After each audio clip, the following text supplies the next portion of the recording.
प्राप्त हो जाता है, तब शंकर हमें प्राप्त हो जाते हैं।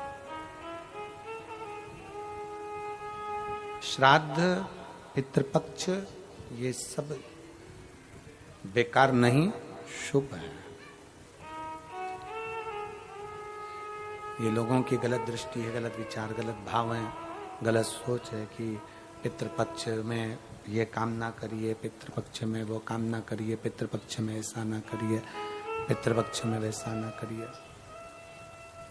आप दिल से अगर पूछ रहे हैं, आप दिल से प्रार्थना कर रहे हैं, दिल से निवेदन कर रहे हैं, दिल से अगर कह रहे हैं तो शिव स्वीकार करता है, शंकर सुनता है। केवल विश्वास मूल रखिए, भरोसा मूल रखिए।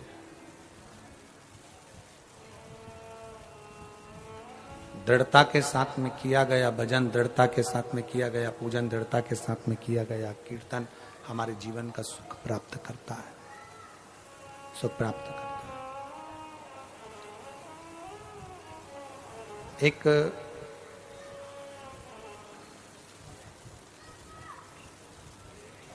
जैसे अपने कपड़ों को रोज झटक कर पहना जाता है, अपने कपड़ों में से धूल जड़ाकर झटक कर जैसे पहना जाता है, उसी तरह अपने मन को भी थोड़ा अहंकार को झटक दो, अभिमान को झटक दो, काम, आसक्ति, लोभ, तृष्णा, इसको झटक दिया जाए। जितना अभिमान भीतर बंधा रहेगा तो परमात्मा मिल नहीं पाएगा। अहंकार को जब हम दूर हटा देंगे, भ्रांतियों से हम दूर हो जाएंगे, तो शिव मिल जाएगा। आधे से ज्यादा मनुष्य तो भ्रम में जीता।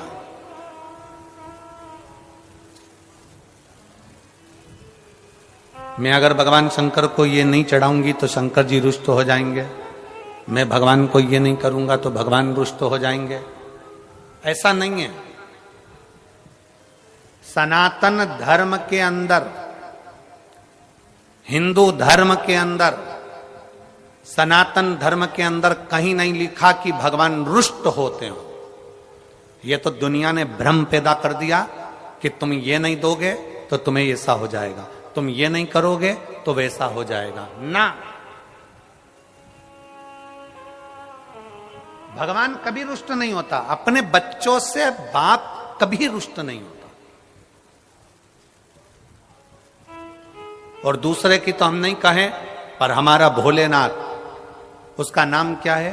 भोले नाथ। भोले का मतलब जानते हो ना? बोलो तो जम के।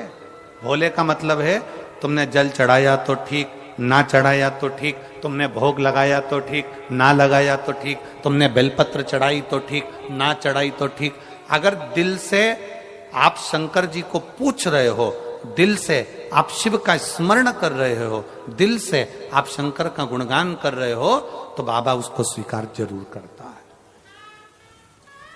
स्वीकार करेगा।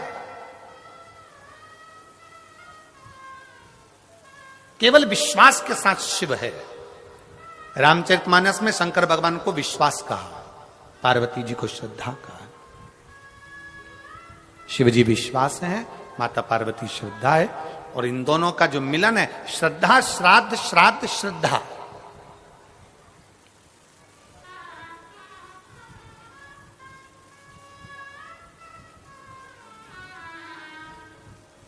शंकर के मंदिर में, शिवालय में कभी संकोच से मत जाओ, डर से मत जाओ।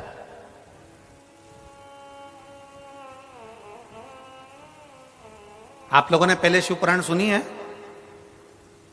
टीवी पर? बोलो तो जम के, सुनिए।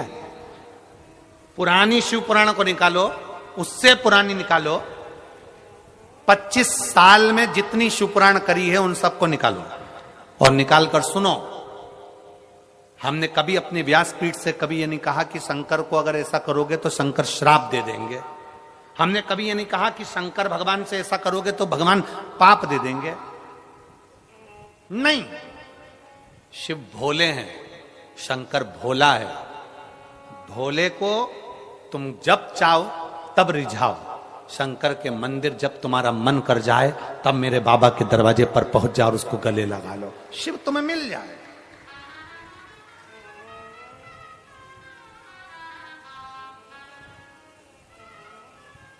शंकर तुम्हें प्राप्त हो जाएगा। केवल विश्वास के साथ शंकर को भजो, भरोसे के साथ। देवराज नाम का ब्राह्मण के घर में जन्म लिया और ब्राह्मण कर्म नहीं कर पाया, चोरी में लग गया, वैश्यावृत्ति में लग गया। घर में खुद की पत्नी थी, खुद के बच्चे थे, पर दूसरी नारी का संग पकड़ लिया।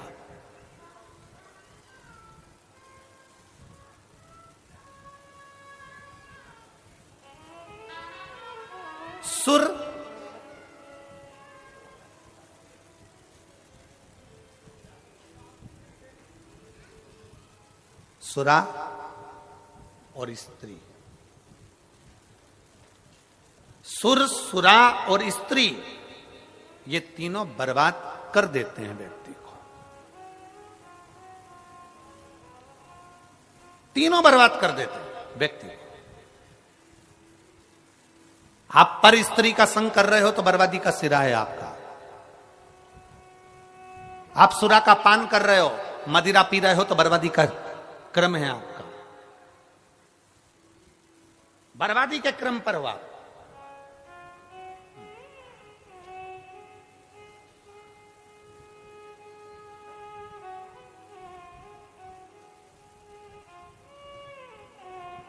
आस्था चैनल के माध्यम से, फेसबुक यूट्यूब के माध्यम से और इस पवित्र छत्तीसगढ़ की धरा, कांटाकुरडी के इस धमतरी जिले के माध्यम से कहना चाहूंगा, प्रयास करो तुम्हारे मदिरा के नशा को, तुम्हारे दारू के नशे को दुनिया का कोई व्यक्ति नहीं छुड़ा सकता। तुम्हारे मदिरे और दारू के नशे को तुम खुद छुड़ा सकते हो। तुम में वो बल है कि आप इसको छोड़ सकते हो। हम कितना भी संकल्प दिला लें, हम कितनी भी सौगंध दिला लें, तुम नशा नहीं छोड़ोगे। नशा छूटता है अपने दिल से, नशा छूटता है अपने मन से। और किसके लिए छोड़ना है नशा? अपनी पत्नी के लिए। किसके लिए छोड़ना है नशा? अपने बेटों के लिए। किसके लिए छोड़ना है नशा? अपनी बेटी के लिए। किसके लिए छोड़ना है नशा? अपने परिवार के लिए। क्योंकि नशे में केवल तुम बर्बाद नहीं हो रहे हो, नशे में तुम्हारा परिवार पूरा की पूरा बर्बाद होते चले जा रहा है। उसको छोड़ने का प्रयास करें। तुम्हारे नशे के चक्कर में तुम्हारी बेटी की इज्जत नहीं होती, सम्मान नहीं करते लोग। किसकी बेटी है? इसका पिताजी तो पीकर पड़ा रहता है। तुम्हारे नशे के चक्कर में तुम्हारे बेटे का आदर नहीं होता। किसका बेटा है? उसका बाप तुम्हारा पी के पड़ा रहता है। तुम्हारे नशे के चक्कर में तुम्हारी पत्नी का मायके में सम्मान नहीं होता। इसका पति तो बेवड़ा है, पी के पड़ा रहता है। उस नारी का सम्मान नहीं होता, उस बच्चे का सम्मान नहीं होता, उस बेटी का सम्मान नहीं होता, माँ का सम्मान नहीं होता। तुम्हारी माँ, अरे किसकी माता है? अरे उसका बेटा तो पी के पड़ा रहता है।